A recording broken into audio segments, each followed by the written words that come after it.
I wanted to start from a bird's eye view. There's lots to talk about with you.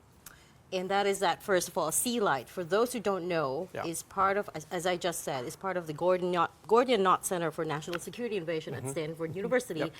And what you do is you do monitor maritime activity in this region. Yes. What has the data told you about China's strategy and actions of late in the disputed waters, particularly Second Thomas Shoal, where a lot of the run-ins have happened? Yeah. What is it telling you? It tells me that, first of all, it's escalating, and second, it is moving closer to the Philippines. So escalating what we see around Scarborough Shoal now, what we see around Ayungin Shoal, what we see, and now, as I say, it's moving eastward, it's moving closer to Sabina Shoal. So now there is much more Chinese activity at Sabina Shoal than before. So I think at this point what we can say is that China still believes that its best course of action is to try to escalate the Philippines off of its stance. When you say more activity, are we also talking more presence here? Yes. Okay. Yeah. More boats. Yes. Both from the PLA More- Navy, both from the Chinese Coast Guard, and as well as militia All vessels. of the above. All of the Yes. above. And when you say there's more activity, can you put into perspective, like how many exactly, how much of an increase, and when did you note, because these are all satellite images, Yeah. and that's how you're monitoring these ships. And can you tell us at which point you started noticing that more and more ships were coming? So I would go all the way back to last summer. Sure. Because that's when I saw China begin to push a lot more, especially of the maritime militia, down into the Spratly Archipelago. And I think it was in response to much of what the Philippines was doing in terms of when it was resupplying and also trying to show the world what was happening during these resupplies.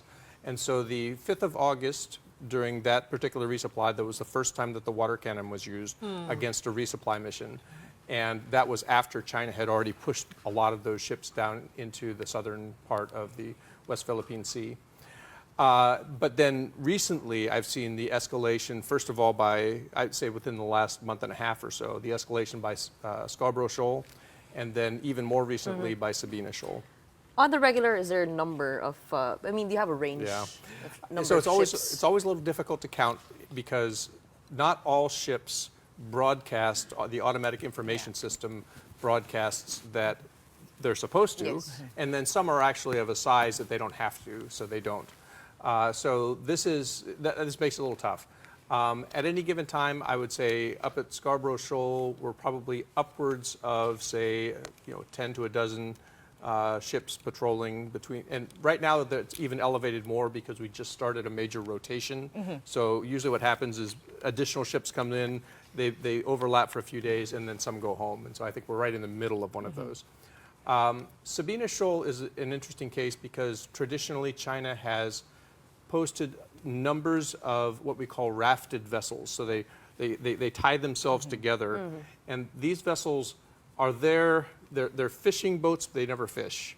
They receive subsidies from the government of China to just stay in the Spratly Archipelago. They're called fuel subsidies, but if you don't go anywhere, you don't use fuel. Can you also monitor that, the activities? You need satellites for that, satellite imagery. So yes, but you have to sort of get them at the right time, and you have to get the right Daytime, kind of of conditions. But again, this does not include the ones that are dark.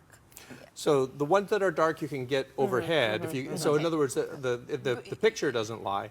But if they're dark, you can't get them moving around broadcasting the AIS. You can't track signal. Around the their Yungin. path. Around the Yungin, how many? That varies. So I think the last that I saw, there were maybe half a dozen that were on AIS.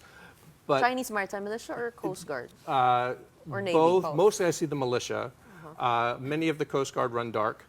And then, but a couple of days ago, that surged to, I would say, more like 15 to 18 of the militia, because China believed that the Philippines was about to try a resupply mission. They were trying to stop it. They seem to have believed that incorrectly. So now some of those have gone back. How do you know this part? How do you know that that's what they're thinking?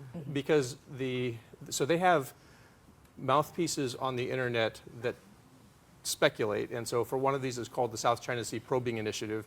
It's a think tank out of China.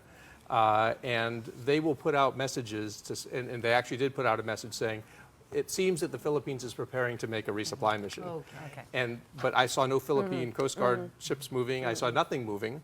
And so nothing ever occurred that they seemed to be prepared for. So it seems that they were wrong. So they had some information, but not enough information.